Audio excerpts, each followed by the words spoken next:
everyone, and welcome back. Get ready because we're taking a deep dive into something pretty amazing today, the world of generative AI.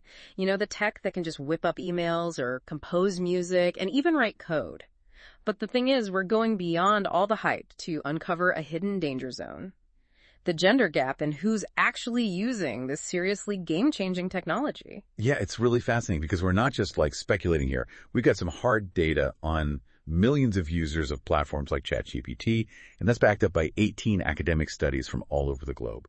So this isn't just anecdotal, it's a global pattern we're seeing. Okay, so we've got mountains of data and research, but for someone who's just hearing about all of this for the first time, what even is generative AI? Could you break that down? Sure. So imagine AI that goes beyond just, following instructions. This is AI that can create and imagine and generate completely new things, whether it's text or images or music or even code. That's generative AI, basically.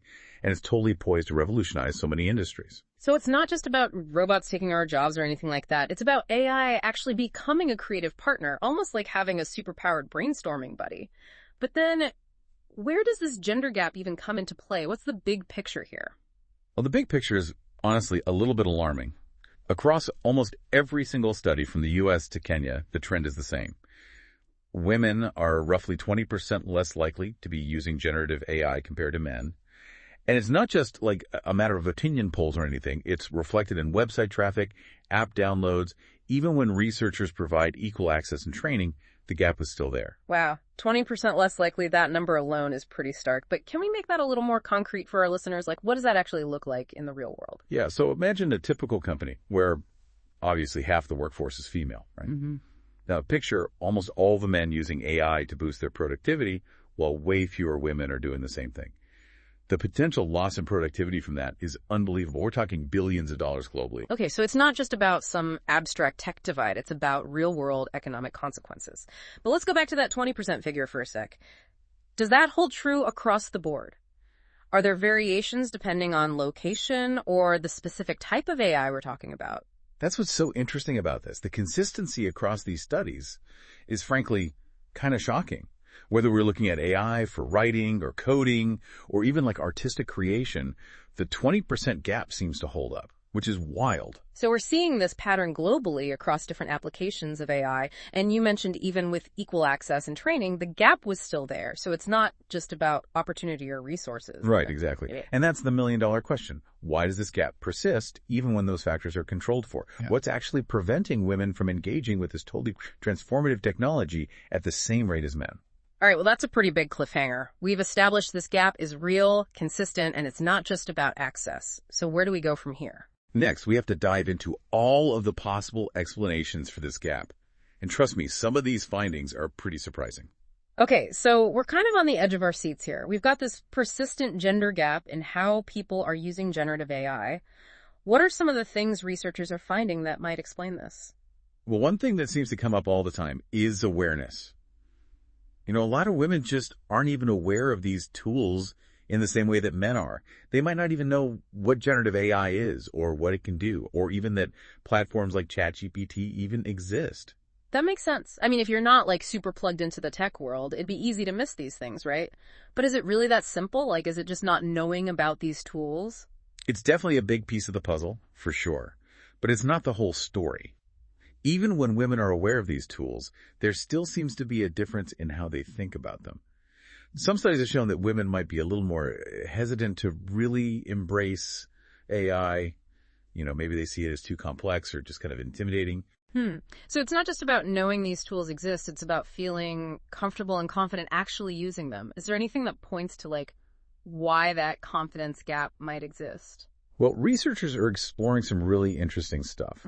One idea is that maybe the early marketing and media coverage of AI sort of accidentally created a more masculine image of the typical AI user. Yeah. Think back to those first ads for tech gadgets. They were very often targeted at super specific demographic. Right. All those ads showing some dude in a hoodie coding away in a dimly lit room. Not exactly an image that welcomes everybody. Exactly. So If the main image of an AI user is a young, tech-savvy guy, Yeah. it makes sense that some women might feel like it's just not a space for them, you know? It's almost like there's like this subconscious barrier, like this perception that AI is a boys' club. Yeah, that's one way to look at it. And it just shows how important representation really is. If we want to see more women using and creating AI, we have to showcase more female role models in the field.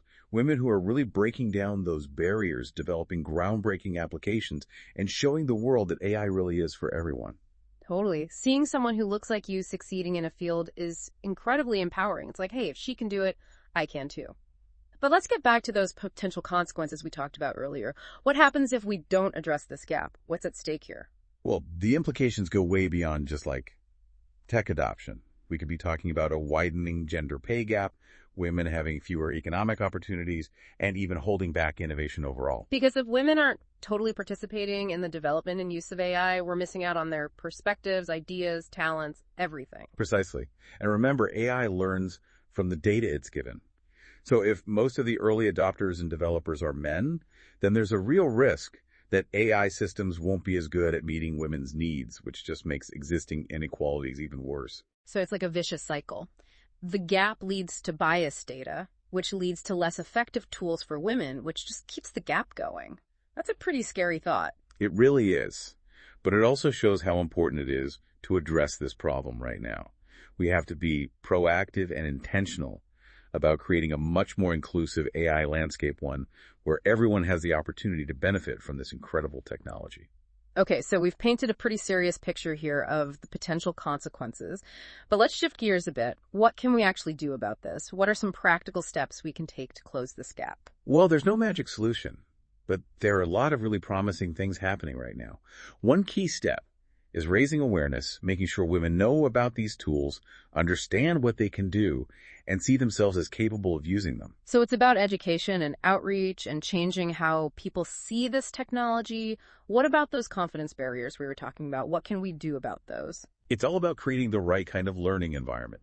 We need programs specifically for women where they can try out AI, make mistakes, and learn without feeling like they're being judged or intimidated. Mentorship programs where women are paired with AI experts can be really helpful too. That's such a good point. Having a mentor to guide you and encourage you can really give you the confidence to jump into something new. And it's not just about what individuals can do. Companies have a huge role to play too. They need to create inclusive training programs for AI, provide everyone with equal access to resources and opportunities, and promote more women into leadership roles in their AI departments. Right. It's about creating a culture where women are not only welcome, but also empowered to contribute at every level. And I'm guessing policymakers have a part to play as well, don't they? Absolutely. Governments can fund research on this gender gap, develop regulations to prevent bias in AI systems, and support educational initiatives that give women the skills they need to really succeed in a future that's driven by AI. So we're talking about a multifaceted approach here. It's about women taking initiative, companies creating inclusive workplaces, and governments setting the stage for a much more equitable AI landscape. Exactly. It's a team effort, but it has huge potential. If we all work together, we can really harness the power of AI to create a more just and prosperous world for everybody. It's really inspiring to hear about all of the work being done to close this gap, but I can't stop thinking about that study from Kenya where even when women had the same access and training, they were still using AI less. If it's not just resources and opportunities, what else could be going on here? That is the question that is keeping researchers up at night. It suggests that maybe there are some deeper, more ingrained reasons why women aren't engaging with AI at the same level as men. Some people think it could even go back to like societal expectations and how we view technology from when we're really little. Oh, you mean like the subtle things kids pick up on about what things are for boys versus for girls? Do you think those early influences could actually have an impact on like the career choices people make or how comfortable they are with technology as adults? Yeah, exactly. It's not necessarily like overt discrimination or anything, but those tiny little messages can really build up over time and start to shape a person's aspirations and how they see themselves. Maybe girls just aren't encouraged as much to experiment with things like gadgets, or they start to think that things like coding and AI are just automatically male domains. So it's not enough to just provide access to technology. We also have to challenge those really deep-seated stereotypes that are limiting how much girls are exposed to and engaging with these STEM fields from the very beginning. And it's not just about those childhood influences either. We have to think about how AI is shown in pop culture. I mean, if the main image of an AI user is always some, like, Silicon Valley tech bro, that's going to subconsciously reinforce the idea that AI isn't really meant for everyone. Yeah, we have to broaden that narrative. We need to be showing the huge diversity of people who are using and creating AI, women, people of color, people from all different backgrounds, so that everyone can actually see themselves reflected in this field. Absolutely. It's all about making AI feel relatable and relevant to a wider range of people. We need to show that AI isn't just about these super complicated algorithms and coding and stuff. It's a tool that can be used to work on social problems or improve healthcare, create art, tell stories, things that speak to people from all different walks of life. It's like shifting the focus from the technology itself to, like, the human impact and potential of it. Instead of the message being, AI will take your job, it should be, AI can help you do your job better, solve problems more effectively, and even help you go after what you're passionate about in totally new and creative ways. Exactly. And that is the message we need to get out there. AI isn't just for some small elite group. It's a tool that has the power to help anyone make a real difference in the world. This has been such an incredible deep dive. We've gone from AI is cool to, like, AI is this really powerful force that needs to be carefully guided towards a future that helps everyone.